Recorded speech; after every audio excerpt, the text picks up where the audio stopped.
The Vibe on Air. We about to get started in a second. Subscribe if you're looking at the show. Make sure you subscribe. Like if you like. If you dislike, keep it to your damn self.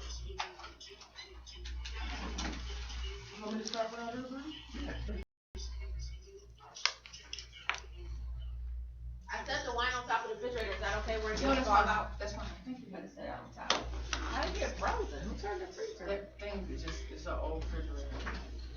Alright, we about to start. And here we go.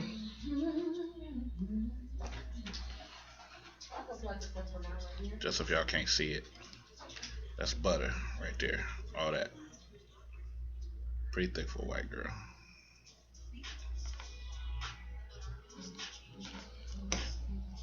Jeff will be here at 8:30. Jeff will be here at 8:15.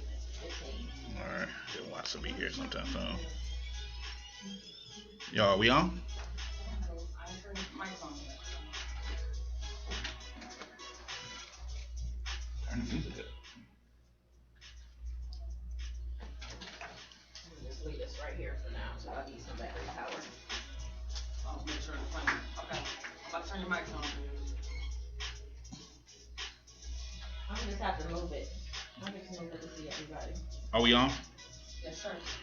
Urban City Radio, and you are tuned in to the hottest radio show, talk show, I don't hear you. YouTube show. I don't know what's going on, but this is the Vibe on Air.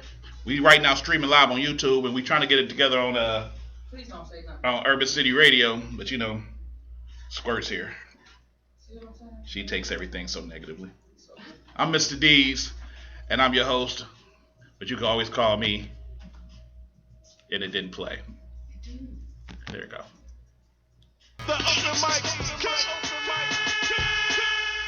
That's right. And I got my homegirl. She working on her phone right now. She off camera a little bit. That's Butter over there. What's going on, Butter? Hey, everybody. You can finish typing. My man PJ be here in a minute. Where he at? He late. So you got to make sure you talk about him now. You know he late. He be dogging you when you be late. Right. So you definitely got to talk about him. Then you good now? You on the air? Yes, we live. We live on YouTube. So if you want to check us out, please go to our YouTube by just going to the Vibe on Air. They'll probably say Vibe on Air live stream or tune in Thursday, something like that. It'll say something like that. Or you can check us out all over on our Facebooks. We stream live on Facebook right now on each one of our phones. If you see mine, I'm right here behind you. So if you say saying something to me and I'm not answering, it's because my back is turned to you. Wow. So aggressive. I'm just expressing the point. I'm good. I'm just expressing the point so people understand. Also, you can catch, like our Instagram, the Vibe on Air. I'm gonna get a Twitter together one day if Twitter still exists. I don't even know if people still Twitter anymore. Yeah. Do they? People still Twitter. I think they do. They do because my Facebook is automatically connected to my Twitter. Yeah, mine is too. But And I see a lot of. I don't go on it often, but when I do sign in, I notice that I have a lot of retweets. Cause I think I got like 1 million followers on Twitter right now. 1 million? I don't know. I'm just making up a number because I don't really. Them ain't real, bro. Them ain't real. Yeah, that ain't fair. Today we gonna be our subjects today is gonna be we gonna talk about what Colin Kaepernick had to talk about. He said some real stuff. And we're gonna discuss that. We also gonna what was the other thing he said we were gonna discuss? I didn't bring my notebook, so I'm just going off memory. Who? The standing. Yeah, that's what he. Yeah, the Colin Kaepernick thing. It was something else. It was something else we said. You're supposed to have them too. You work here. We gonna. I wasn't taking notes at the meeting. Butter gonna do some pay it forward later on. When PJ get here, he probably gonna do sports unless he gonna call it in, which I doubt. And I'm gonna do the power update. And we got some ratchet news, and we got some guests that are gonna be in the building. We got Justin FRALEY. He gonna be there. We got Chef in there as well. And we got my man Rappin Ass Watts. He better bring something, man. I hope he brings because this food is. But I don't know because we can't bring food in the new studio. We're in a new facility now, and this it's clean, so we're trying to keep it clean. Excuse me. Yeah, we can't. We might have to do a walk around and just yell into the. We might have to walk away from the mics and yell while we eating.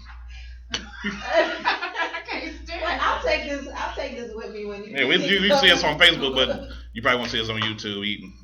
Like, please. I might sneak some in. But of course, I'm always still drinking. Gotta keep drinking. Just a little bit. Need your fluids. I have it today. The effects are way over there if you can't hear them on YouTube. So if anybody wants to But know, if you're on Mr. Urban Butter's City cause, Radio, you can hear it. they drink all brown liquor, and I don't drink brown liquor. Well, that's your fault. You know, you know what I'm saying? Yeah. Well, next time I got you. I got you. Thank you. When you give me some money. So what's been going on with you today in the last couple of days? Yesterday was a very special person's birthday. My youngest son turned 9 years old. That's what's up. That's what's up. So we did every year I make my kids cupcakes. It doesn't matter how old they are. Even my 18-year-old gets cupcakes. So yes, I had to make cupcakes. So I stayed up until after I got off to work and made my errands. Mm-hmm. I went home and made a few glass orders. I made 48 cupcakes. 48. And then I made, yes, it was, yeah. Was that before the club or after the club? Never went to club. Thank you very much. You be I in don't the club. party like that. I do not. And I also made 30 You know of who you these little talking to, bracelets. right? These little friendship bracelets. They say Don Lovey's friend because he likes to have his friends and he always gives his friend gifts. So I did make bracelets for his whole classroom to say Don Lovey's friend. Look who just walked in. Finally. Look at the devil. What would he say to you? What would he say to you, Butter? About being late? Okay. Sound We weird. can't see you on cameras. Hey, it's camera Is right that here. echo? Oh, He you said I sound like I got a little echo on my mic. Shout out to PJ. He in the building. What's going on with you? Plugged in. It's not us. That's the coming from back there. Cause He said set my mic on school auditorium mode because it sounds like it's on the 80s. wow. It's an echo because of the speaker over there. Yeah, it's a little echo. It ain't good. If don't be so sensitive about the echo. It's not as bad as last week. It's better than last week. It was horrible. You know, it's a work in progress. Everything is a work in progress. So Right. we building the show. PJ, what's good, man? Man, listen here. I was late. Yeah. Yeah, I was late. Yeah. You know. You know we got docu, right? Yeah. Well, I'm getting paid. So. Yeah, so- It's not So that mean you owe me money. Right. On time, let it be noted that Butter was on time. For the first time ever, Butter was It on was time. not the first time ever. I appreciate you being I on don't time, believe too, it because Butter. I wasn't here to see it, even though I was late. So I was there. I don't believe it. But I'm a still witness. late. You didn't see me walk up that long ass hallway. You know I was Listen, there. I was imagining how it would have been though. I was here on time, but that hallway is what did it. I was here 15 minutes early, but it takes 23 and a half to get down the hallway. You gotta skip. Don't forget. Wait, hold on. You gotta do what? You gotta skip. Grown men don't skip. I'm just saying. Precisely, you gotta not skip. not ones with strong wrists anyway. I'm just saying. You know. Wow. Yes, I was at work today. You know, it was my last day before vacation. Shout out to vacation because. What's up, vacation? How you doing? I'm saying hello, vacation. I ain't seen you in a while, 11 man. days, you know what I'm saying? Yeah, that's what I said, 11 days. No, that's the one back there. I told Yeah, you. you know, I sound good in it, don't you? Don't you hear me? It's a little echo, but You hear me? You hear me? You hear me? we trying out some new things. Don't worry about it.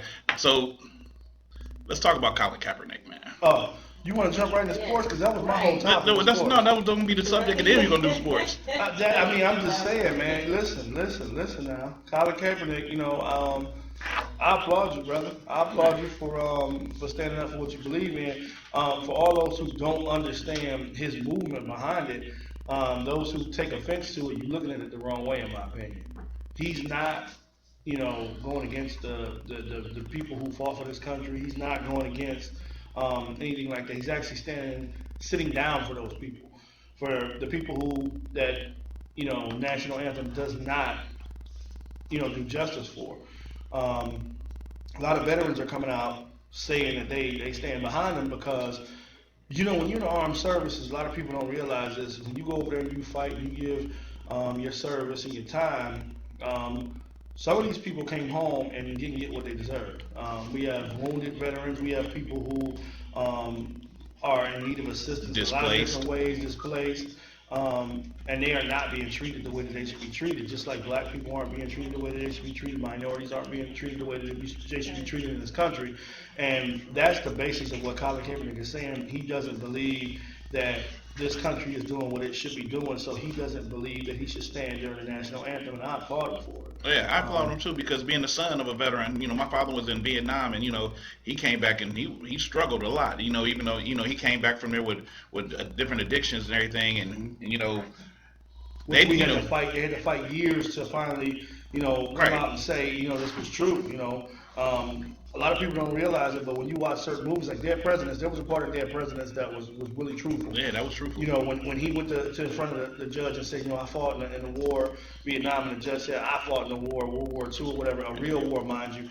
These people came home. There was a lot of derogatory stuff with that. And they were looked upon as bad people because they fought in a war that this country, a lot of people didn't believe in. But what people don't understand is those young men and women didn't decide that that's what they were going to do. They didn't decide they were going to fight that war. They signed up to protect their country, and their country decided they were going to fight that war. So if you had any protests, and there was a lot of protesting back in the Vietnam era, I understand it, but the soldiers were not the people that you should have been, you know, attacking. It was the country, the people who made those rules and those regulations, right. The people who decided we should have been in those wars, or who you should have been actually angry at. Those soldiers went over there and gave their lives, and to this day will do the same thing no matter what to protect this country. And they were treated wrong. They lied about a lot of things, the stuff that they put in their bodies in order for them to survive over there. They became addicted to a lot of things. And that's where a lot of the heroin addicts came from, and that's where a lot of that addiction came from. They came home and they couldn't get what they were getting over there, that pure drug. So they got hooked on this stuff that we have here, and the epidemic started. So, but what Colin Kaepernick was talking about when he said that he wasn't going, you know, stand up for the flag and everything, it had really nothing to do with veterans at all. It had to do with the injustices going on in our own right. country, and with, you know, the way that black people and people of color, period, are being treated. Now, Kaepernick is about like butter, you know, but you know he's considered a black man, so I understand and I respect him for doing that. So butter, I mean, I applaud you too for the, you know, things you do, you know, being that you are a person of a Caucasian descent. His mom's actually white, and she actually came out and said that he's doing what he's doing is wrong. His mom is against what he's doing. And she talked about something like this isn't the way to do it or whatever. But my thing is this: I mean, you talk about people out here protesting, and the way he's doing it is the best way I feel he can. He's using what he has. He's using his basically his job. He's on TV every week. He's in the limelight, so he's using it in a positive way to show people we need to change. He's not out here causing disturbances. He's not out here doing something illegal. He's not out here doing something crazy. He's refusing to stand during the national anthem, which is bringing attention to a situation that needs attention, and I applaud him for it. And the thing is that he's just not standing to a situation, and it's not like he's saying fuck the flag. It's not like he's saying fuck America. Right, he's choosing just not to stand because I mean, it's a small gesture, but people are taking it so far when they don't really have to. I mean, he's just not standing. Okay, fine. Land of the free home. So should we pick up the people in the wheel? I mean, I'm being funny, but should we pick up a guy in a wheelchair and make him be a higher because he can't stand? Those are the people that always have issues with everything, and they're never going to be satisfied with. They'll never look at what made him do something like that. They'll never look at the base problem of it. They're just going to look at the action that he's taking. Right. And so they're always going to be offended. But those are the same people that it doesn't matter what he does, they're still never going to be happy.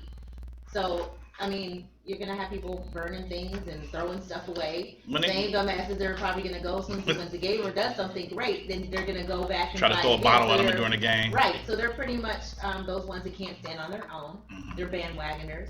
Right. And they're negative people that just, you know. They just need, it's just that people want to try to prove that they're so hard to be American, especially white folks. I'm sorry to say. They want to prove how American they are when anything is against America.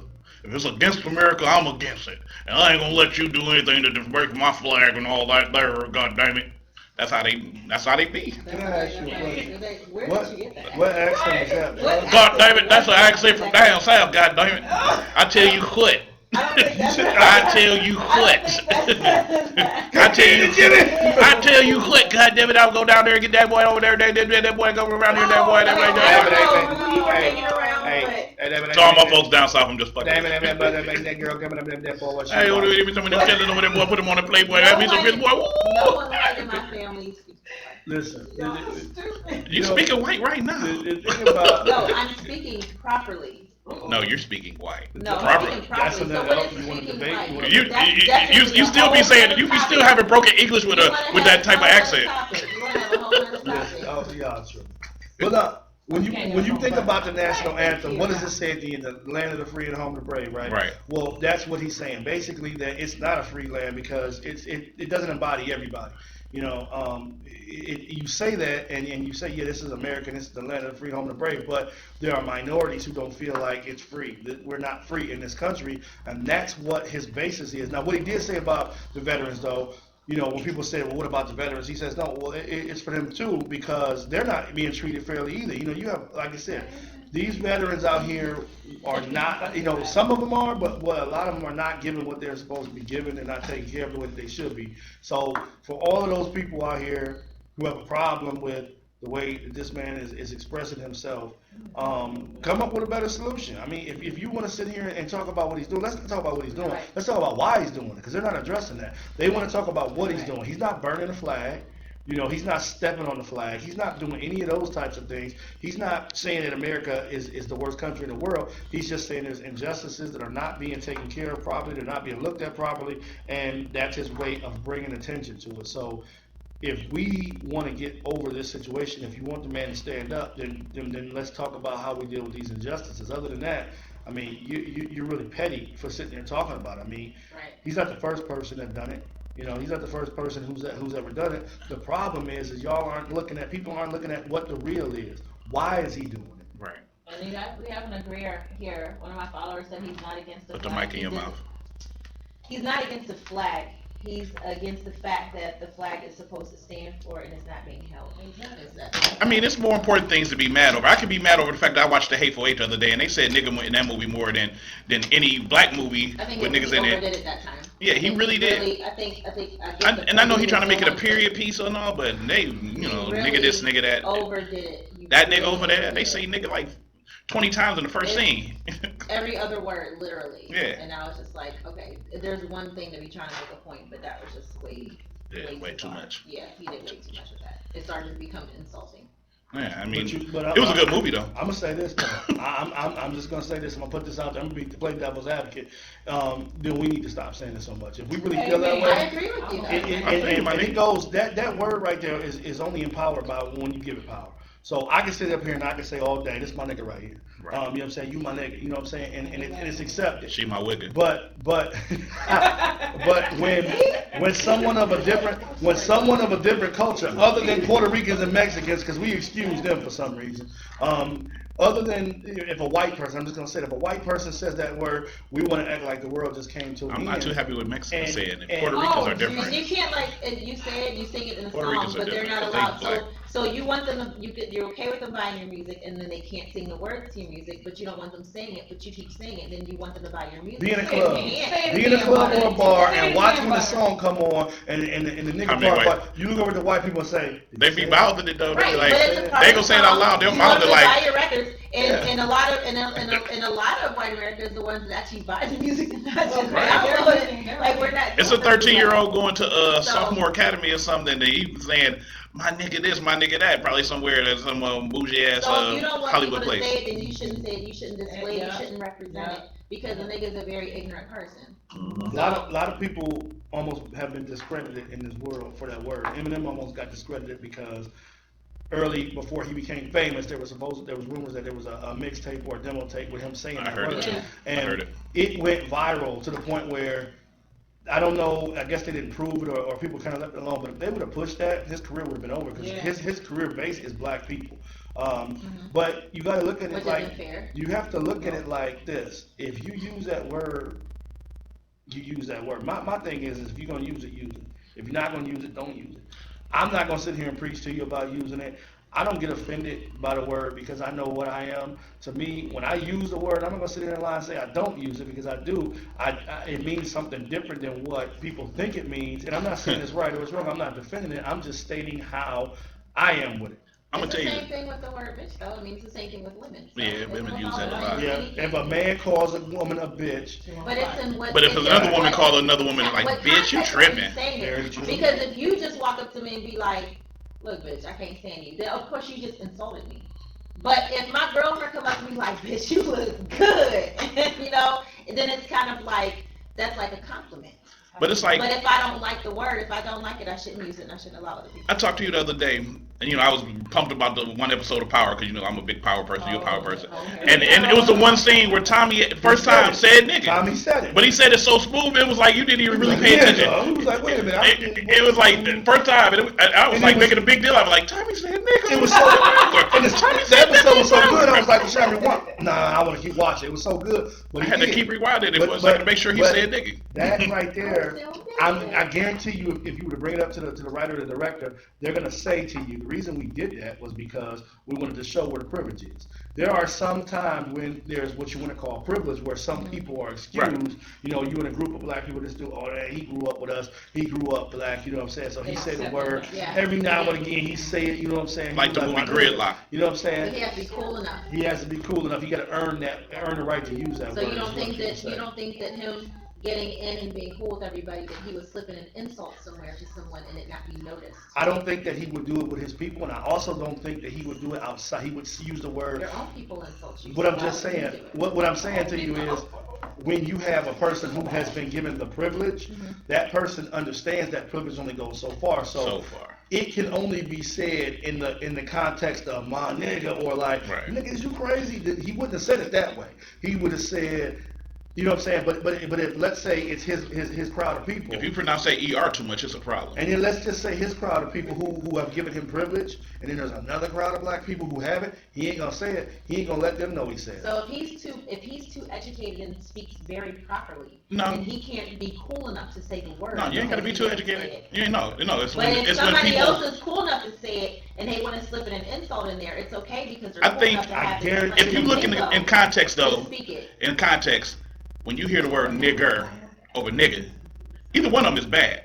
But nigger somewhat has more of a sting to that shit. See, it's a different meaning in the black community. Nigger and nigga mean two different things in the black community. But what I'm telling you is, if me and 10 of my boys and it's a white dude that we have given that privilege, you know what I'm saying, and we listening to him and he using that word and he says it the wrong way, like, y'all stupid ass niggas, we be like, whoa, we'll hear it. It's like one of those things that you always, whoa, what did he just say? Right. Somebody gonna pick it up, and then it's gonna be a problem.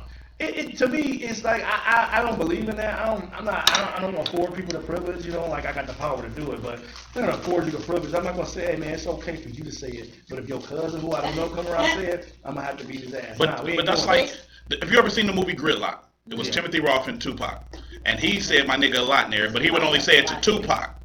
When he said it around other people, like when Bokeem Woodbine came in the scene, he said, "What you say?" Mm-hmm. Some people do have their privilege. If you grew up with somebody, you might be like, "What's up, my nigga?" and he might not be black. Maybe that's from where you're from because you're not used to hearing it. It doesn't matter. But then again, they was both sharing heroin needles. I can tell you this: it doesn't matter how many times me and my homegirl have a best friend and we say "bitch" amongst each other. If you say that to my oldest sister, she'll be ready to fight you because she doesn't use that word, so she doesn't understand it. Right. So matter of fact, perfect example. I was in Pittsburgh visiting my sister, and she said she went out with my niece to the club, and this lady walks up to her and was like, "Bitch, you rocking that dress," and she was like, "Hold on, we ready to fight?" Because I know she did not just call me a bitch, and my niece had to be like, "Whoa, no, she just gave you a compliment." She's like, "But that's not how I compliment people." I wouldn't understand it because I use that. So, I mean, it still depends on who you're talking to, where you are. Actually took your earring out. That's fair. That was an accident. You actually took your earring out. You had to demonstrate. I was about to square up. But we have no, see, everybody sees it different because my father says, I know if I heard one of my fellow yellows saying chink, I'd punch him in his throat. So he wouldn't accept it from anyone. And it doesn't matter.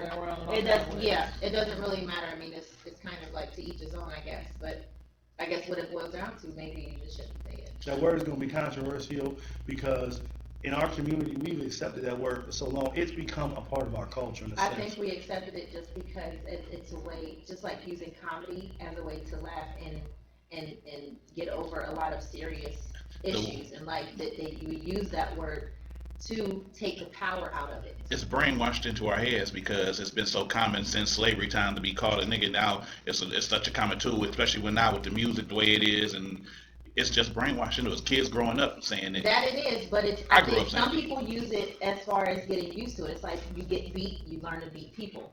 You know, but just the same way, you have differences where someone may grow up get beat, they may refuse to ever touch somebody or raise their hand to anybody at all. You get the other person who gets raised get beat, and they think that that's the way of life, like you beat everyone. So the same way as using the word, I mean, you know, some people use it to take the power out of it. So you're gonna call me, I'm gonna say it first. Well, see, This nigga over here, so now it doesn't hurt my feelings anymore. So now it doesn't mean anything. Get a new word. I grew up with the word in my back pocket. Basically, what I mean by that is it was just something that we grew up hearing people say. So when the generations changed, so you had it back in the day when people were called niggers and or the word nigga, and it was like, you know, black people were offended by it. But as black people started using the word amongst themselves, as they took that away, like you just said. So in our generation, we grew up hearing uncles and aunts and brothers and cousins going, oh, my nigga, oh, my little nigga right there, this, that, and the third. So that became, hey, well, my uncle, I'm his nigga, that's my, you know what I'm saying? you So also, now we use that word because that is a term of endearment. right, but people also try to put a But not positive for swing on the word too, to Yeah. try to make it more positive because it's a common word now amongst us, but like, you know, and I'm still using Tupac as an example. He tried to make it a positive word by making it an anagram, you know, but you know, it's still gonna have that negative connotation. I mean, even though the word nigger actually came from Spanish to mean black. Yeah. But they turned it and twisted and manipulated it, just like they turned and twisted black people when they brought them over here.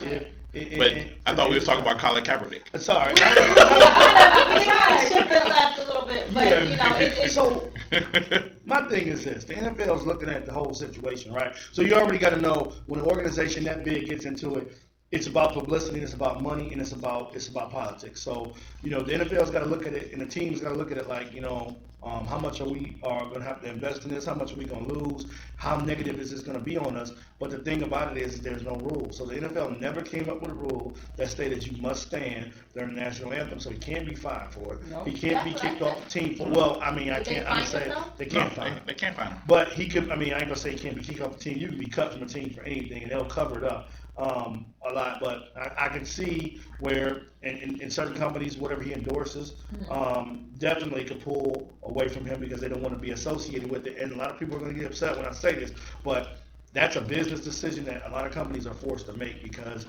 you can't associate yourself with other people's struggles when you're in business. And what I mean by that is a big corporation is not going to take that fight on, not that way. They'll go and maybe donate money to a cause, or they'll maybe, you know, do something different, but they will never ever say we support you not standing up for the national anthem, because that to a company or anybody else, that is saying that we are going against America, we're going against the flag, and that's what people hear. That's what people want to hear. So don't be surprised if you see that. If you see where if this continues, where sponsorship gets pulled out from under him, because it's something that's what people do. I don't think he's really worried about it. The man's got money.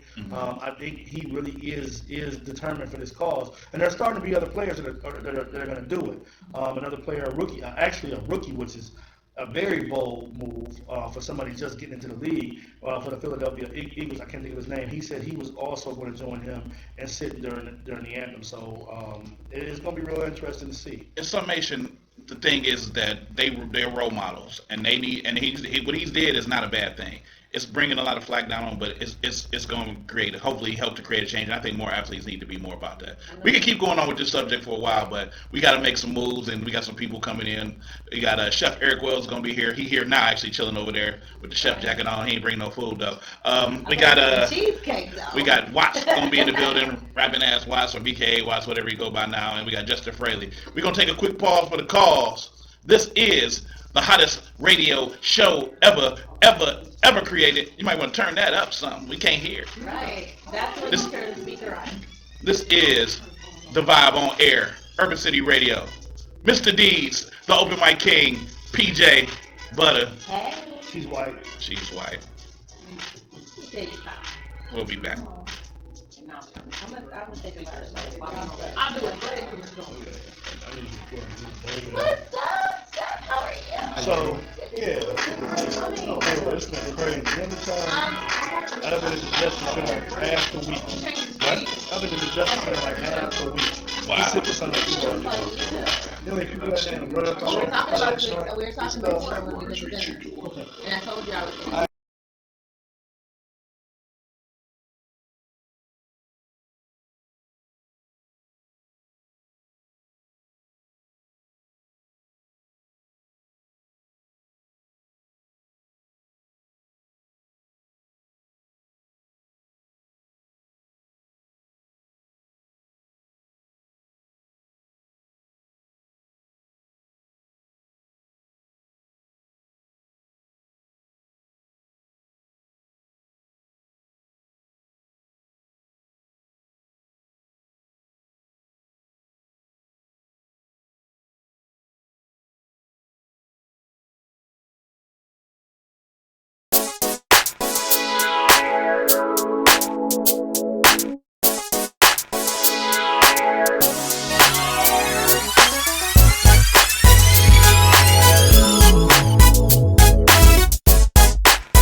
Curtains go all the way. 95 yards, 38. And now, sports.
ratchet nose.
Be the change you wish to see in the world.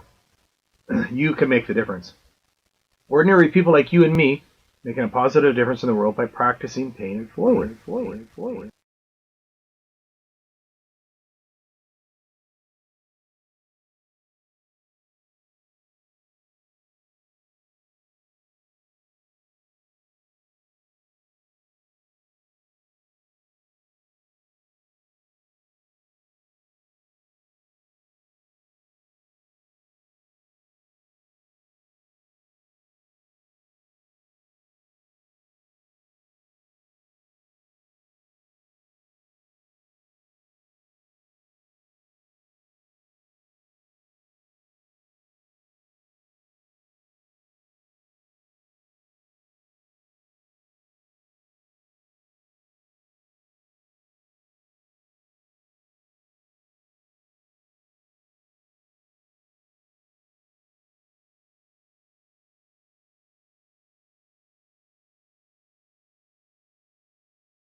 Sit your dumb ass down.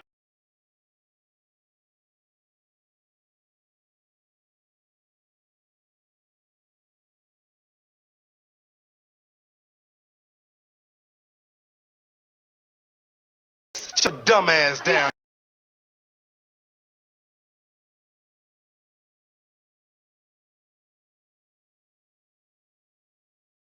Sit your dumb ass down.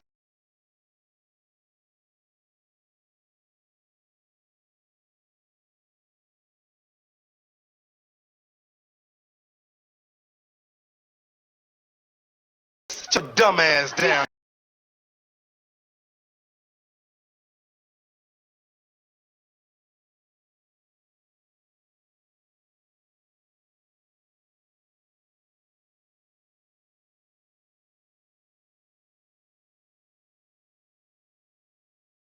Sit your dumb ass down.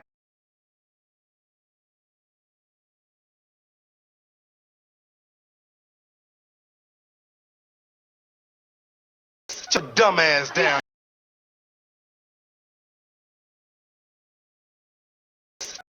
Sit your dumb ass down. Sit your dumb ass down. Sit your dumb ass down.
You about to go on. It's mine.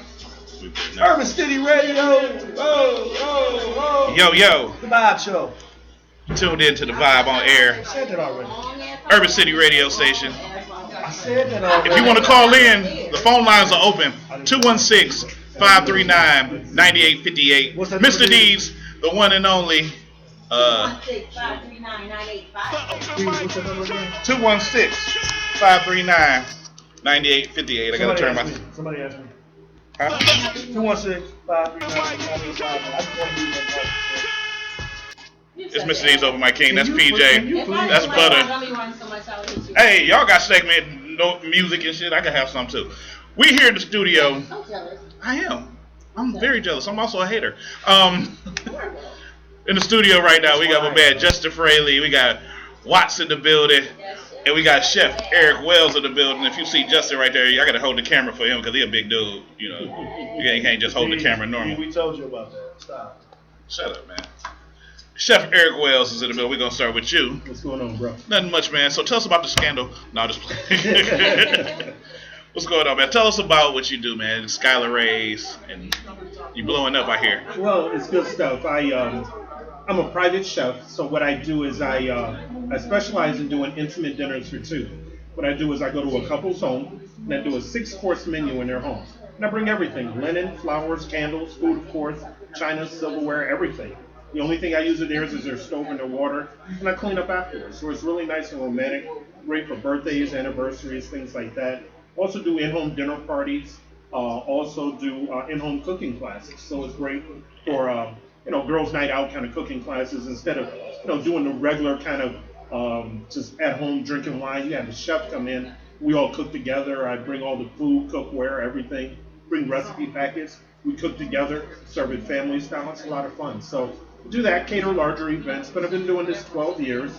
I've been on Fox 8 in the morning a couple of times, 39 times to be exact. 39 times. But I'm not counting. How's it kicking with Kenny? Is it fun to kick it with him, or is he just like? He's good people, man. He actually is good. I know he gets a lot of flack, but the brother's cool. You know what I'm saying? They have done a lot for my career. You know what I'm saying? So good people. But That's what's up. it's just been a blessing. 12 years, and I've done over 800 of those intimate dinners for two over the last 12 years. And business is going really well. I go as far south as Columbus, far west is Toledo, and far east is the Pennsylvania border. I travel a lot. So I'm gonna get into the price because sure, if no problem. I don't have a girl right now because I want one, and Oh, Jesus. aren't you gonna be behind the board or something? So to have somebody come to your house, have you come to the house and cook and all that, and make it where I might get some action later. How much would that cost? Well, I have 16 different menus you can choose from. The menus range between Because I better get some action. They range between $225 and $275 per couple, not per person, but per couple. Mm-hmm. So you pay that for a 6-course menu going to almost any of the top restaurants in the city of Cleveland, but you're at home. It's absolutely nothing. I tell guys this all the time. There's absolutely nothing like telling your girl, hey, listen, we're not going out to dinner tonight. I'm having my chef come by and make us dinner tonight. It is absolutely fabulous. When I tell you the food is like the bomb.com. Thank you. Did you have it done? Somebody did that for you? No, I haven't I had figured. the pleasure. I got no man. Yeah, I know. You like Pam. Yeah. You like the white version of Pam. I know you said you price like somewhere $275, but these added, to my make sure he gets some. That's got. I didn't say he had to make sure. It's got to be at least another 300. First of all, you're not gonna spit on my name like that. You gonna put some respect on it. I'm just saying. Second of all, I didn't say he had to give me some. I said she better give me some. Well, He ain't gotta make her do nothing. I'm gonna make her do it. food better come from heaven, and she gonna give you some. Anywho, chef. Yeah, Jerry. So, what made you get into cooking? Like, were you always interested in it? Did something happen and you just decided to do it one day and then you just learned to do it? Like, how did you get into it? Well, I've always had a passion for food and the culinary arts. I mean, don't get me wrong. I mean, when I was young, I was playing football and stuff like that. You know what I mean? I wasn't in the kitchen with like a little pink apron on, or whatever. But I always had a passion for it. And my mom ended up passing away in 2003. And before she passed away, one of the last things she told me was to take this gift that I've been blessed with to the next level. I didn't know what that was, so I prayed on it. And the Lord gave me this vision of going to culinary school, getting my degree. So I went to school, I was the first African American to graduate from my culinary school. Man, Graduated from there, and then wasn't ready to do the restaurant thing as of yet, and prayed on it again. And the Lord gave me this vision of doing these dinners for two. I kind of kicked it off, did it for some friends and family at first. It went really well, and then it just kind of blew up from there. awesome. Nice. I need your pour. That's what's up. So I heard you talk about, you cook with some of the people, when you go to the house, and, they join in. So you get cooking lessons and stuff like that? I mean, is that something that you do, you teach and all that? Exactly. I do them in the home, but I also teach at a facility called Cornucopia Place. It's actually down on Kinsman. It's at 7201 Kinsman, a phenomenal facility down there where I do a series of cooking classes there every other Friday night. Each night is a different topic and theme. So, for example, next week we're doing Caribbean food. So we're doing jerk chicken, we're doing oxtails, we're doing rum cake, we're doing ceviche, we're doing a shrimp ceviche, and it's only $35 a person. So you come down, I divide everyone into little groups, and we all make the recipes, and we serve it family style. You enjoy the food. It's a lot of fun. Great little I heard date night oxtail, out. so I'm coming. Right. Great little I know, date night it out. sounds so good. It's a lot of fun. Yeah, your services are definitely needed. There's too many women out here can't cook no more, man. That's The true. art is lost. Yeah, I they can't totally cook. agree. They don't even know what stoves. They don't turn the stove on. They press a button. They think seasoning I is heard salt. that. Look, I met a girl who didn't know what a boiler was for. Yes. At the bottom of the stove, I said, you know what? She thought that's where you put the pots and pans. I wash the dishes. I put them in the oven. But no, that's not a cabinet. Yeah, it's I crazy, agree. man. They don't know how to cook anymore. I, for one, was raised on fashion. I know how to cook, but a lot of women don't cook anymore. You just don't cook enough. We still ain't got no place or nothing here. You are not my man, so I won't. Ooh, Jesus. Wow. I'm your man friend that you need to bring some food for when you come to the time of me eating.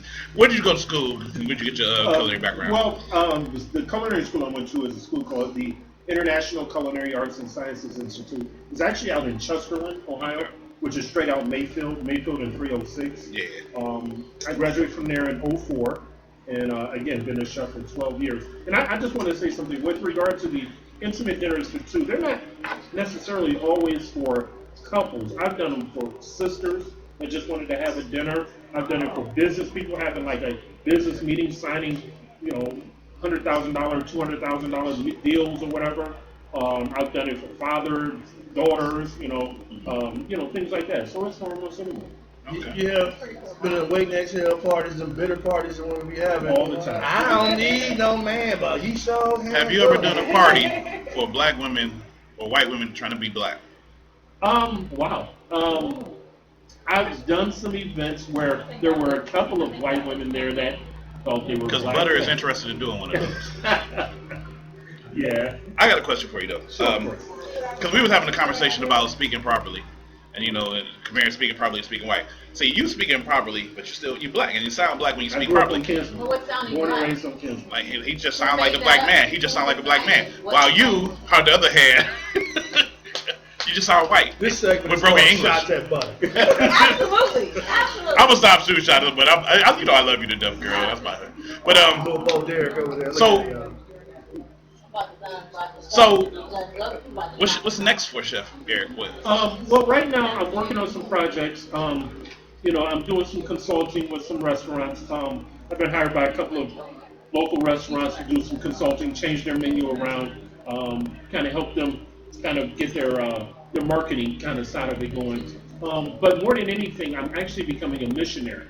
I'm going to take this food thing on a much different level and travel the world to third world countries and deliver the word of God, but also, teaching food, on that entire food level. So I'm going to Haiti later this year.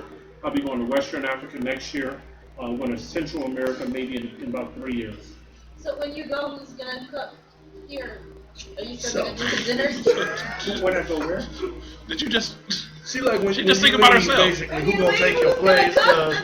Yeah, I mean, my trips to these countries will only be like for about a week to 10 days, 2 weeks. So yeah, I'll be back.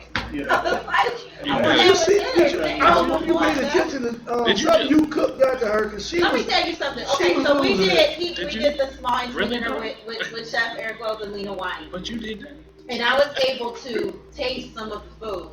You And when I tell you the food was like, you about to have a G, you are? no, but the food, look, But we I gonna get a love new food, seat okay? for that chair? Everybody that know Turn me the know that I fan. love to eat. Turn the fan on Quit butter. trying to play me. Put Y'all the know fan I under love to butter. eat, and that's half the problem of why I need to lose weight now. Look, y'all know I love to eat, and his food was good as hell. Me and China was smashing. China, you with me on this? I know you see. And that's strange for China because she only, she ain't. Um, Did she use chopsticks? Signature dish. What's the Eric Wells signature dish? Well, it's two different things. When I'm doing demonstrations, I just came from doing a demonstration at Coy Road, excuse me, not Coy Road, but at the Legacy Village, Farmers Market at Legacy Village. That's where I'm just coming from. I do risotto. Risotto is an Italian rice dish. So I did a vegetarian risotto. So that would be my kind of big dish. But you know, my clients most popular is lobster and steak. Okay. I do a ton of it. So you know they love what I do. And again, 16 different menus. People get to choose whatever they like, and it's going really well. I've been really blessed. Things are going really well. I'm trying to find a picture on Instagram to show you guys. Because my man here, he about to go through the whole nuptial things. Oh wow, beautiful. I'm sure he might want to do that for his wife soon. So I know he gonna probably have to stop eating for a week because he ain't got no money for real. And but, let me tell you guys this. Some people don't want me to come to their home. For some reason they may be like remodeling their home or something like that. It may just be nasty. He's ain't got no water. But what they do, what I have a contract with Residence Inn. Residence Inns have kitchens inside the room, so I get the room for you, do the 6-course menu in the room, set up, clean, leave, and you guys keep the room for the evening. Then the hotel provides you breakfast in the morning. So it's a great little getaway. One day, Fire. one day, my friend. Well, I said that's fire. Say what? I said one day. What about I'll get you a room and do that for you, but I ain't gonna stay with you. You have anything that I'm gonna kick you out when I bring the other girl back. Cookbooks, anything like that? Well, I've been working on a cookbook for some years now, and I'll get on that in a moment. But usually, if anyone wants a recipe, I'm really open about my recipes. Email me, call me, I'll give you a great recipe. But I'm working on a cookbook. It's going to have about 40 different recipes in it. But in between, it's going to be about 20 stories of couples I've done dinners for two for. Just how they met. Their little story behind it. Because when I'm doing these dinners for two, it's not me just cooking and they're eating and that's it. I'm interacting with these couples. So I always ask them the story. Tell me the story. Tell me how you met. And that's usually a long story of how they met, and we get to talking about things like that. And I use it almost as a ministry, to kind of pour into their marriage or their relationship. And, people love that. And they love the interactions. They love the, how we get along. Let me ask you, because you're saying, you're a grounded, humble guy.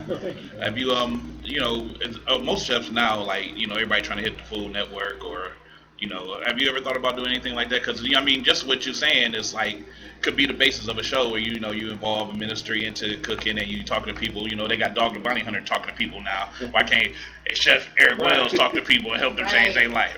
Well, it's funny. I've applied for Chopped 6 times and they've never called me back. And I got a one-sided philosophy on why they haven't called me back. I can guess. Well, they're not hurt. Well, it's not that. They're not beautiful. I don't have a story. I've never been on crack. My family's never been on crack. Everyone on Chopped's been on crack. Gimmick. They gotta have that gimmick behind and I don't have a story. That's why they call it Chopped, because they had them chops. We can make one up. I mean, it ain't gonna be too bad. We can make one up. I do notice that. It's always like the one who was always living out of his car and made a car, or my mom was on drugs and then I made change your name to DeAndre Wells. It's like you don't have that deep So dark this is story. what we gonna do. We gonna put a story out there. You got jumped in the alley. They stole all your pots and pans. Your cooking utensils. We gonna do you like we gonna do a Tupac Biggie story. You gonna get shot at coming out of our elevator from the radio studio. You made gourmet meals still using milk crates. We gonna have you. We gonna start a war with another chef when you get shot coming out the radio studio by another chef. Get this brother on. Get him on Chopped. Need him on Chopped. We make our own. We gonna make our own show. That's what we're gonna do. I believe in things happening for It'd be a called reason, cut. and even when it seems negative, it turns into a positive because you're probably avoiding something that wasn't meant for you, to be in your life. So maybe you would enjoy being on it. Yeah. Do you think that opens the door for your own? Yeah, I mean, whatever happens, I'm totally, living according to God's will. If it's His will for something to happen, it's going to happen. If not, I'm enjoying life. I used to work in corporate America along with doing being a chef.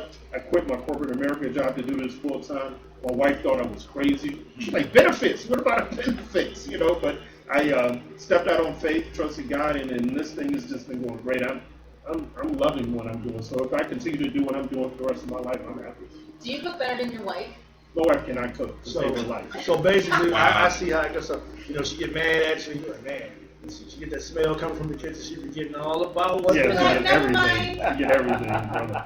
Forget everything. Well, Chef, I want to thank you for coming on the show. I appreciate you, man. Chill out, you know. We still talking. We still chiming in. Shout out your social media. How people find Yeah, you, shout how it. they Yes, follow definitely, definitely. Well, I'm on Instagram, Twitter, Facebook. Facebook, you can't be my friend on Facebook because apparently I have way too many friends on Facebook. That's where you got to start another one. So you can follow the business, Skylar Rays. Skylar Rays is actually my daughter's name. Sky is her first name, Lorraine is her middle name. My youngest daughter is not too happy that the business is named after her big sister, so it's nothing I can do about it. Now I got T-shirts and jackets made now, you know. So Skylar Rays, Instagram, Twitter, Facebook, or just hit Chef Eric Wells. My website is www.skylarrays.com, or you can hit chefericwells.com and you'll get all my information. And you know, it'd be my honor to serve the listeners. You know, I always love serving my clients. Give it up for Chef Eric Wells, ladies and gentlemen.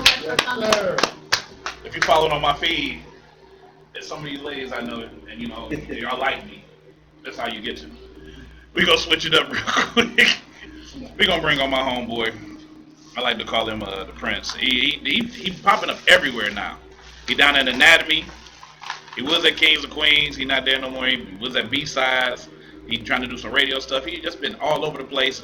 Either he probably trying to be host of the year for the next Ohio Entertainment Awards. Thank you for coming, man. I appreciate you. I want y'all to give it up for the one and only Rapping Ass Watts. Anybody gonna clap for him? What's happening, bro?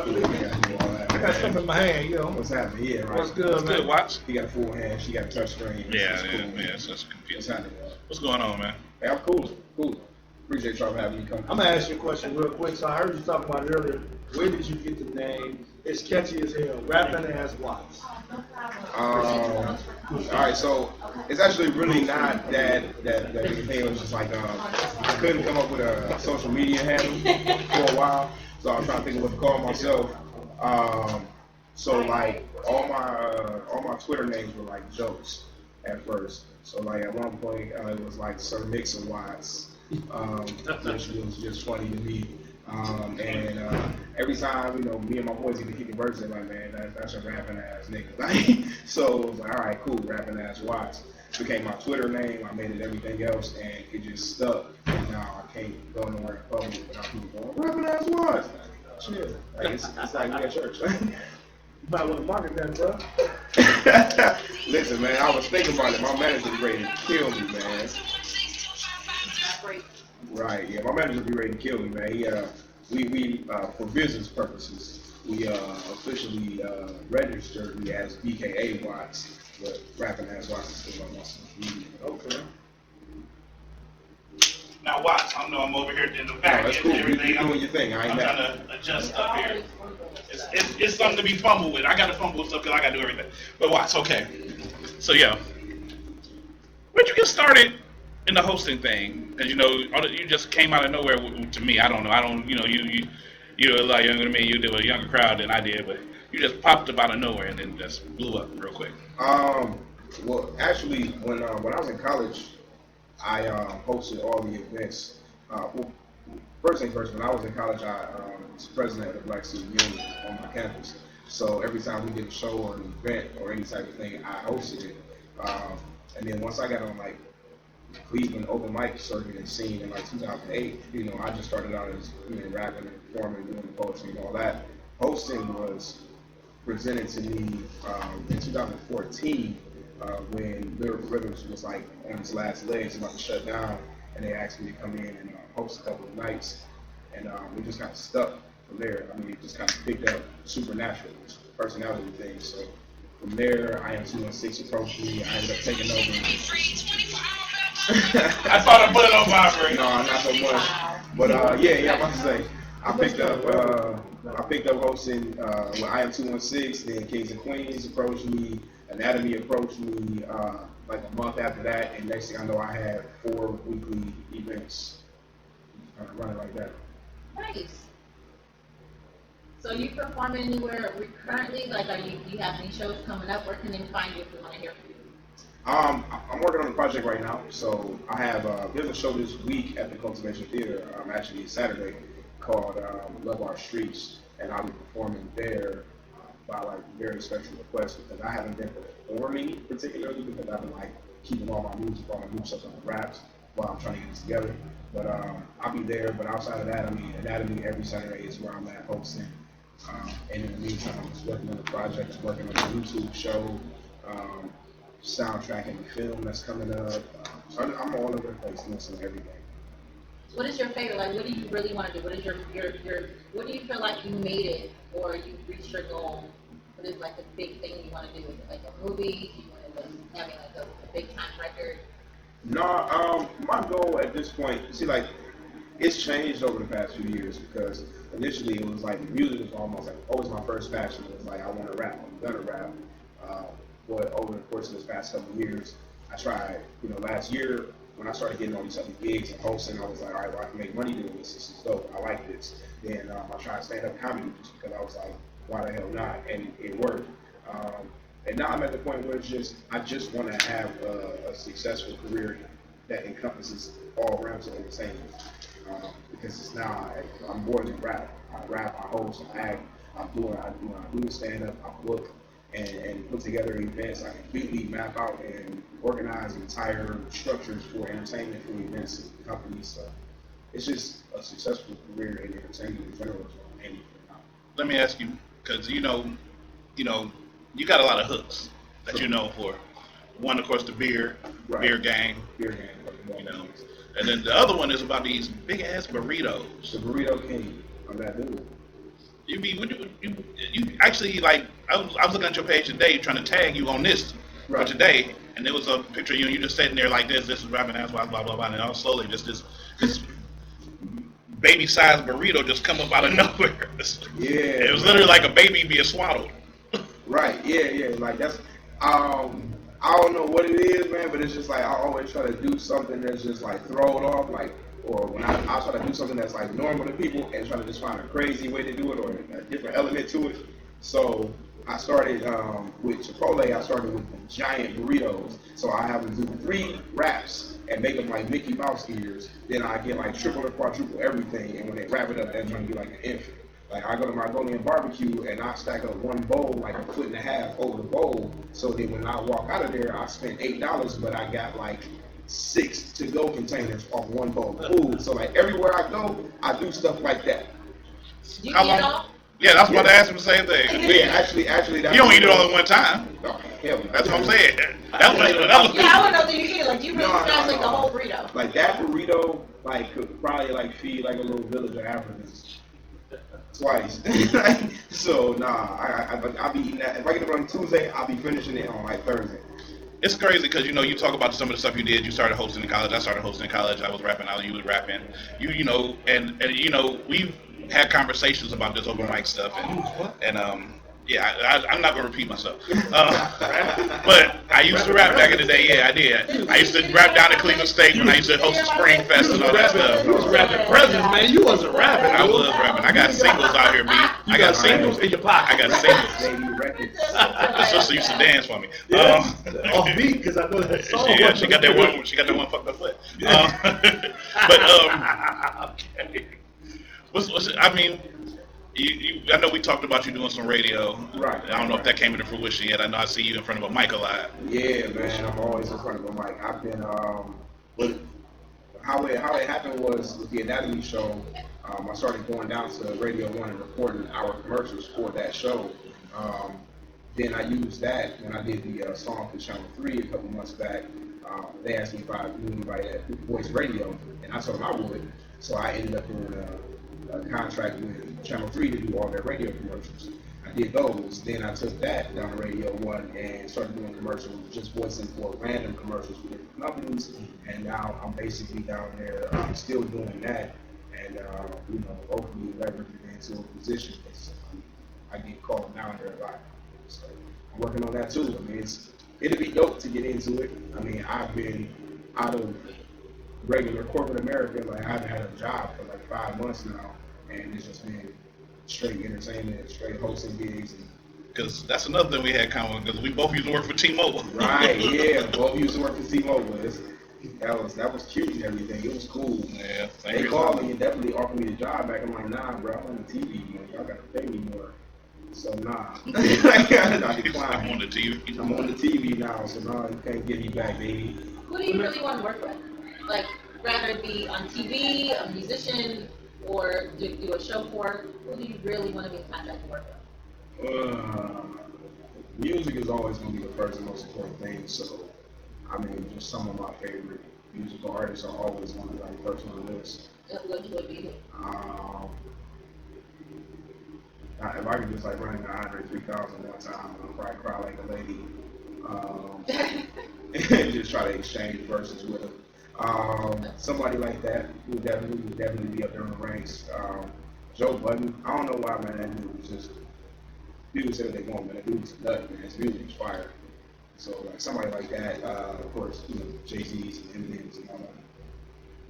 Let me ask you a question. So you talk about hosting, and sometimes when you look at people when they host stuff, regardless of how they do it, you know, you got people out here like, and I'll throw an example out there, you know, people do karaoke and stuff like that. They're great doing the DJ part, but when they host, they suck. They absolutely suck. You got a lot of fake people out here, a lot of hosts that think they really got it, but I don't know if they really got it. So when you up there hosting, what is it that you did? I feel like there was a shot towards me. No, I just wanted. I felt you looking at me.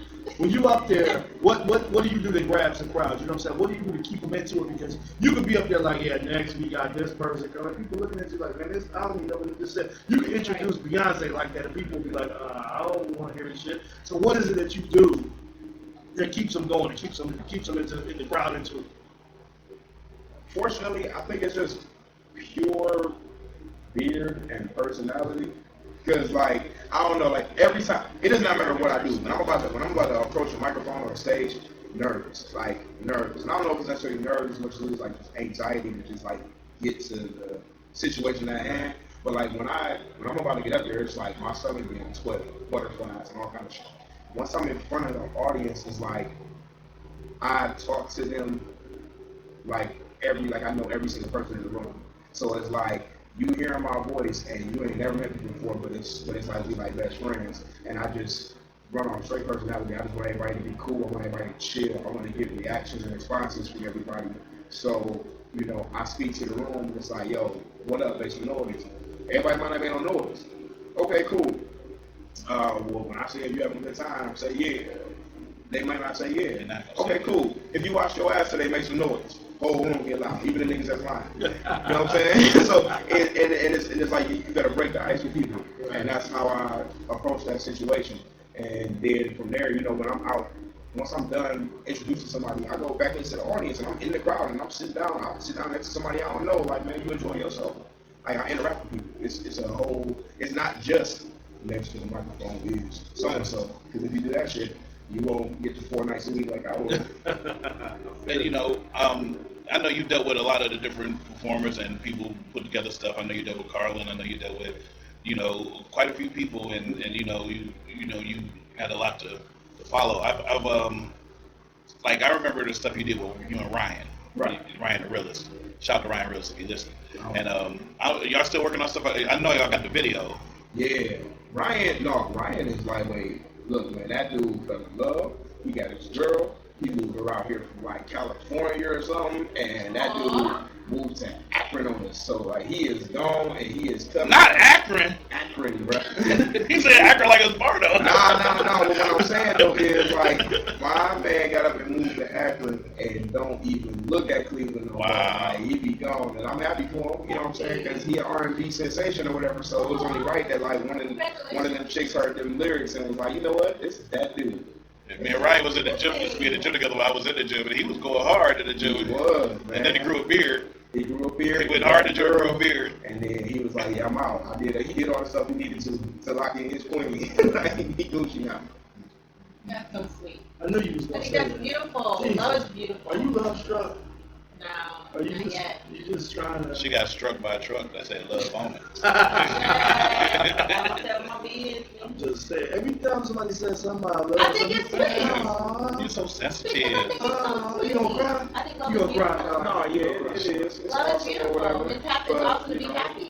It's for the I'm it's happy for for the people that are happy. I'm it's not a happy for mom. it's for a different type. Yeah, you gotta be like an R&B or like a light skinned woman or Or a whatever. dude that work out and used to play Or- football, got a county job, Right. named Justin.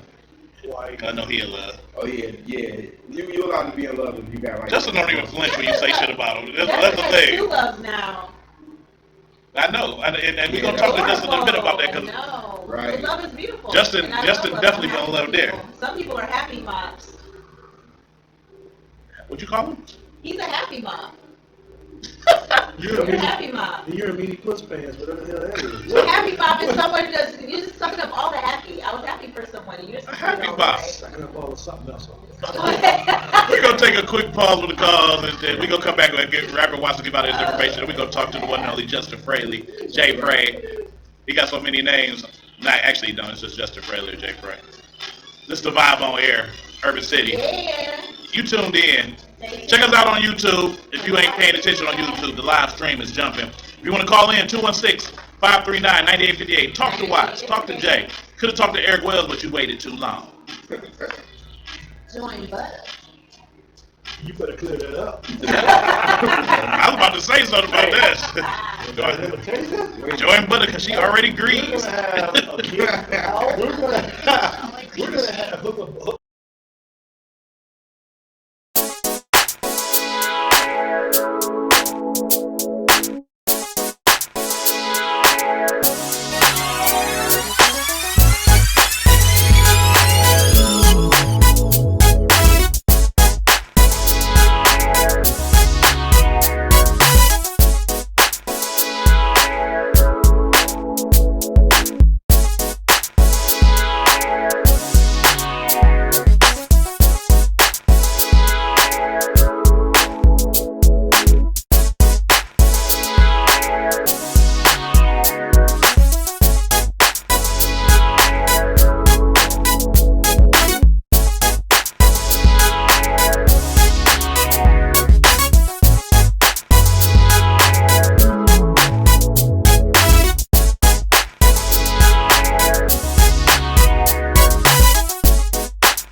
Yo, I don't need that. Oh. you are tuned in to He's trying to touch me. Come on, he gonna bring the hottest radio show in the land, The Vibe on Air. Oh, yeah. Mr. Deeds, over Mike King.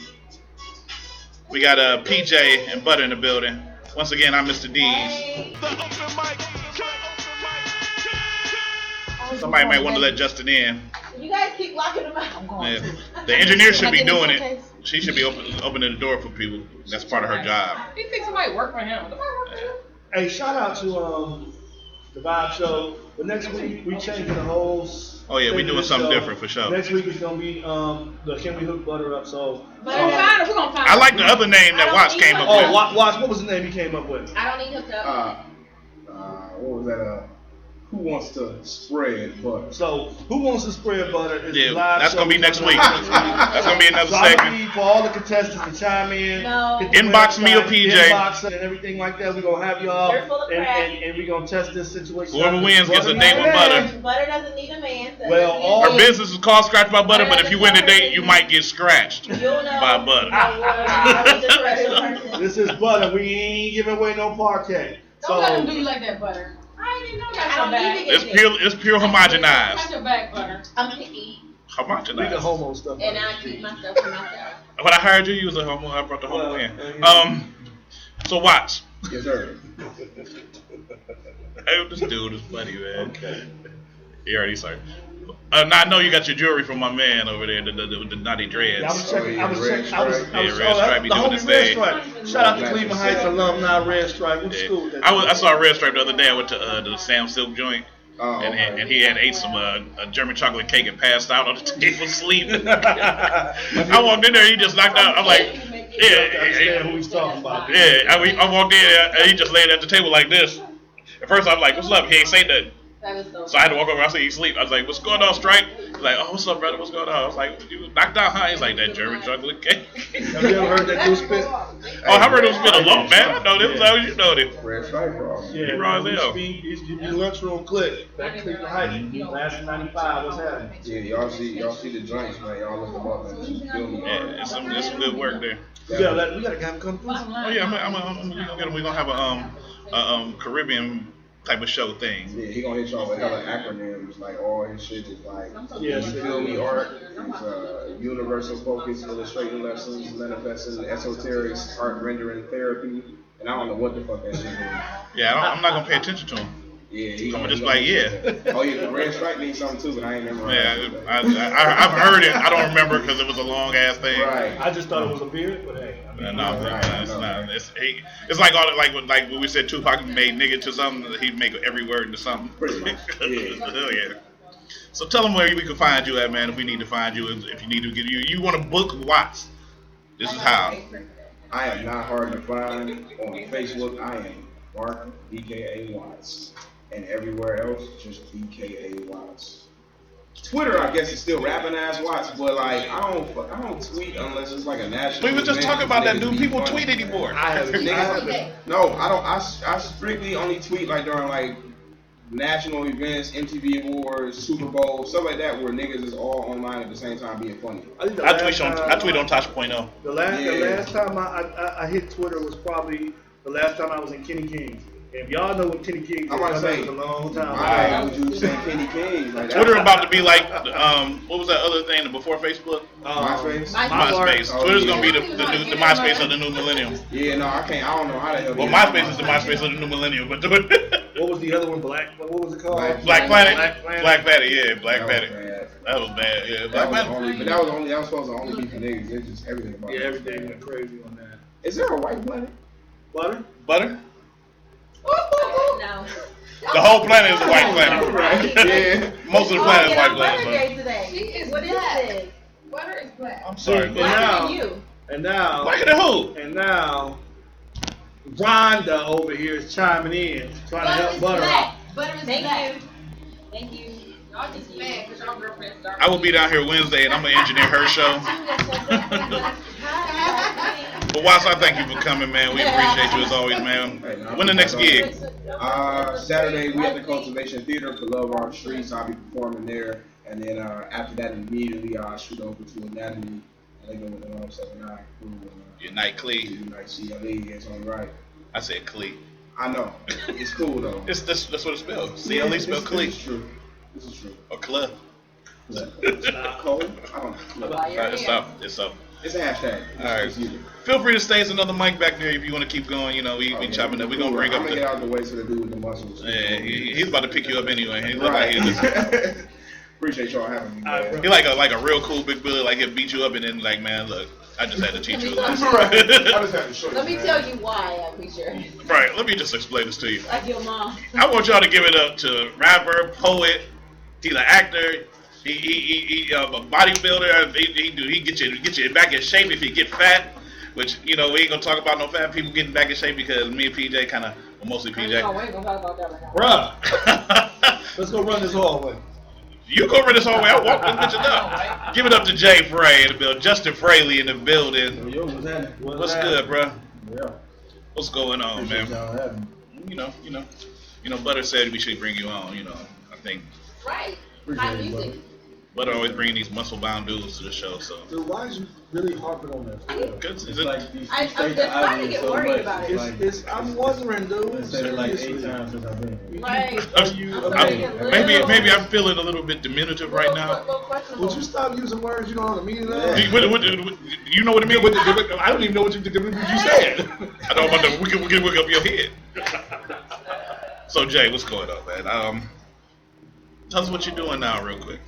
Oh man, first and foremost, trying to be the best father I could be to my 3-month-old. Congratulations. Thank you, man. Thank you. Boy or girl? Girl. Oh man, I got She's this so place for you to adorable. go. Shotgun City, go ahead and get it, because I got a 4-year-old and trust me, it's ready to go. I got 15 on deck. All I even have, so they ready. They ready. But doing some music, man. Got some artists overseas I've been doing a lot of music with. Got one big artist that I connected with who likes my music. I'm gonna keep it on the hush until it's done. Right. Then when it's done, I'll let you know what's going on. But it's real big.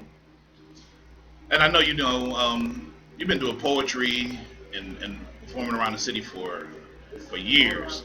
I know you played football a little bit before that. Done some plays. But I know right now your passion is that baby girl. Because when I see you post on Facebook, your pictures of her, and it's like it took your heart. We were just talking about love, butter, love, and everything. We was talking about you in love back there. Because you just how long have you been married now? 2014, so going on 2. Yeah. So you got 2 loves now. Yeah. What's the experience like for you? Man, I'm gonna tell you something, man. Like, I always love kids because I just always have. But when that moment happened on May 30th at 6:36 p.m., You know the time. man, I tell you what, it changed my life. Like I got a lot of homeboys who got kids and daughters. You know what I'm saying? And they always tell me, man, I'm telling you, man, life gonna change. And I'm like, yeah, it's a beautiful thing. Man, it just something came over me, man. When that happened, and every day I look at it, I got a whole new perspective on life. And no matter what I'm going through, my day could be terrible. But when I see her, man, everything go away. That's so sweet. Yeah. How can that be an all moment? It could be all See, dudes don't all, we just shake our head like, yeah. We understand. But Okay, well, I'm here to give everybody their all. Especially when you got a little girl, regardless either one, because I got a 10-year-old boy and a 4-year-old girl. And you can look at them, I don't care what age they get. You live life different once you have them, man. You are think so different. wrong. The decision making is different. Everything that you do is no longer about you. It's no longer about you with your wife and you whoever.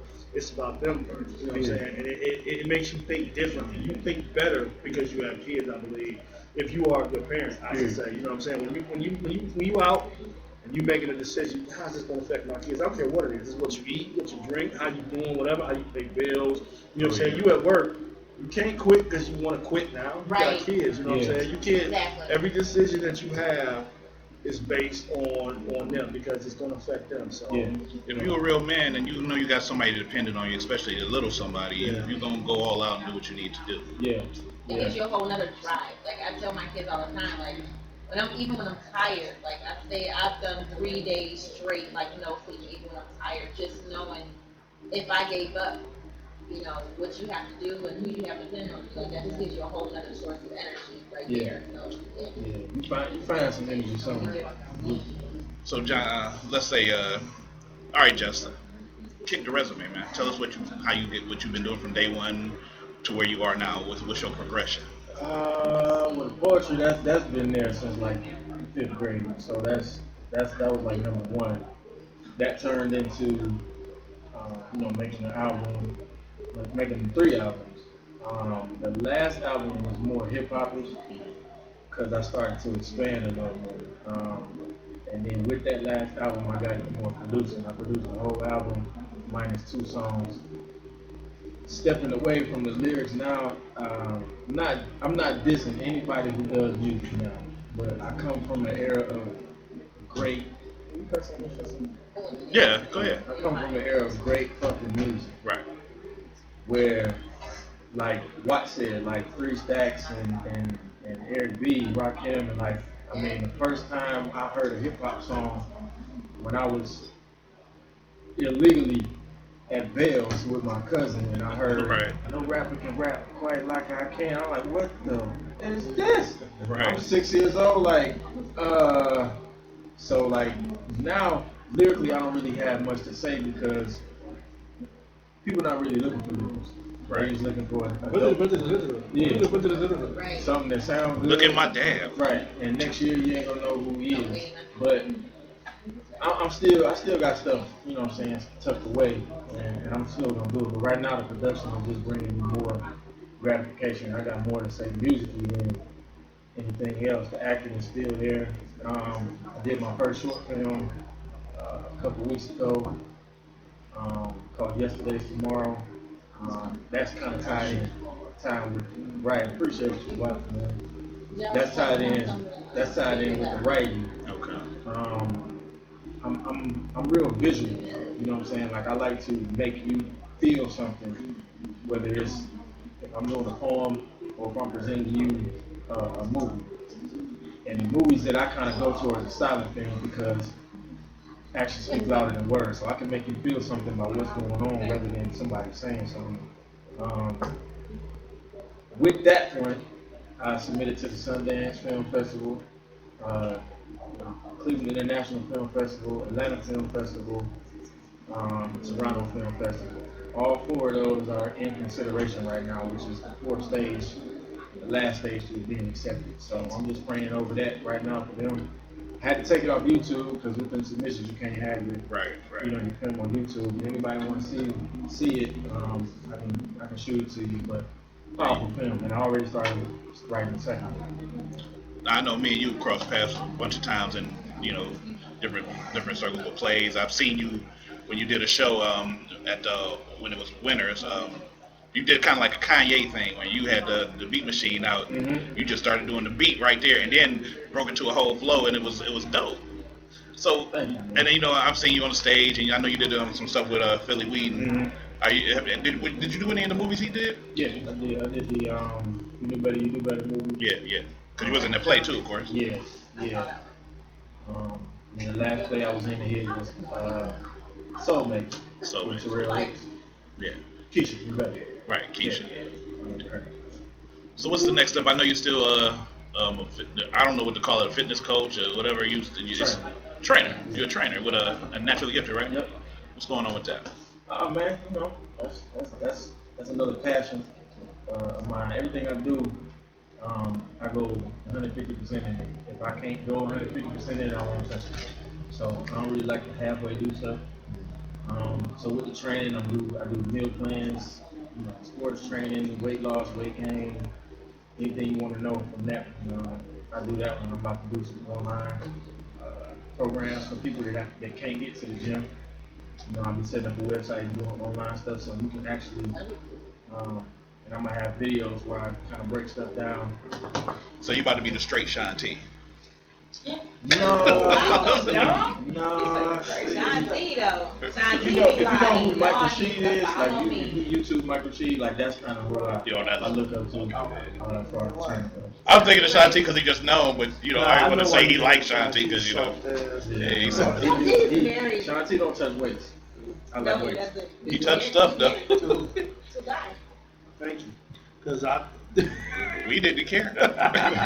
he just jealous. But anyway, Wow. He like his one.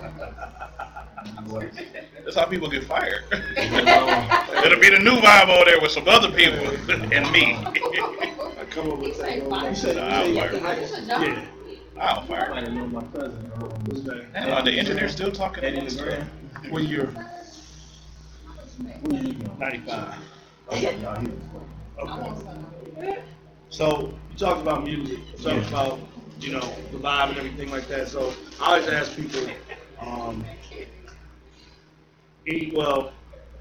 let's say rap, hip hop.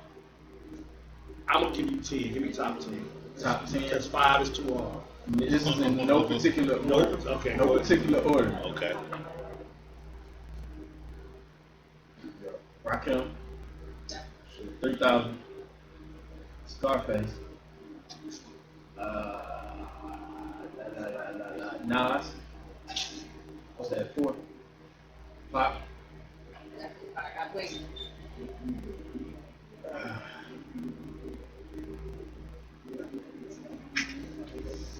Man, this is tough. This is tough.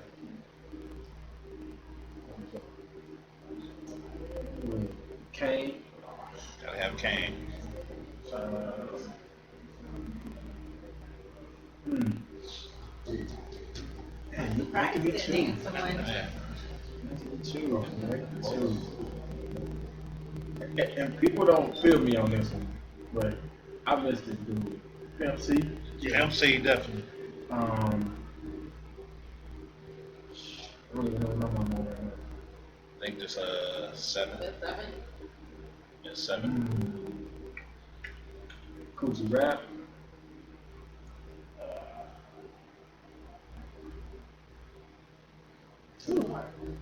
Man, I gotta make it.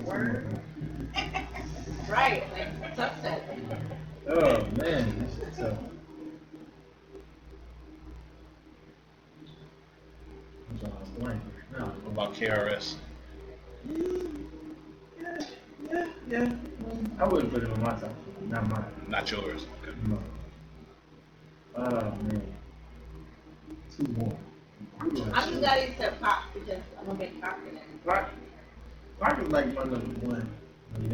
And people always say you can't like Pac and Biggie. Yes, you can. Yeah, you Because I would You definitely can. Biggie would go in as another one. If you like music, it's not about the beat. They're different. It's two different styles of rap. Exactly. They're two different styles of people, but We're not talking about record sales. We're talking about lyrics. when you look at that whole situation, you gotta think about it. Don't insert yourself into the beat. Because when you do that, that's when you feel like you gotta choose. I never felt like I ever had to choose with a beat. I didn't choose between Nas and Jay. No. I didn't choose between any of that. When it was Shane and KRS, I wasn't choosing because I liked all their music. You know what I'm saying? Cool Mo D and LL, I wasn't choosing. But I tell you who my #1 is, and people never say this, but my #1 is Ron. Always has been. Okay. Yeah, Ron had lyrics. And when Ron was on the stage, man, Ron commanded the stage, and I listen to him now. I listened to him in a cypher one time, and I was just like, man, this dude is like 50 years old, and he's still doing this, like, it's off the top of his head. So Ron was a classic to me. Everybody else under it, I don't even think I can sit here and give it to you in order, because I'm to somebody, and I'm liking them, and I'm listening to it. Next week I'm listening. It doesn't mean I don't like the other people, it's just whatever vibe I'm on. It's real real. But see, the important thing about that is you name people that all make you feel something. Yeah. You know what I'm saying? So, like, that's the thing about Biggie and Pac. Like, Pac can take you through any emotion you want to go through. Pac can make you go hug your mama if your mama just cuts you out, or Pac can make you go shoot a nigga right now. Right now. You know what I'm saying? He was smart too. I would go 9 and 10, J and M, and then my 10A would be K-Dot. But nobody felt LL. Oh, I'm gonna throw LL in there. LL's on the top of my list. I'm I'm gonna sorry. throw LL in there until LL's on the top of my I'm gonna list. say until LL would battle anybody, and he don't care if you tell. Oh yeah. And he was their name don't mean I'm not feeling right, it. right. Like, But he was lyrical and he was ahead of his time. Yeah.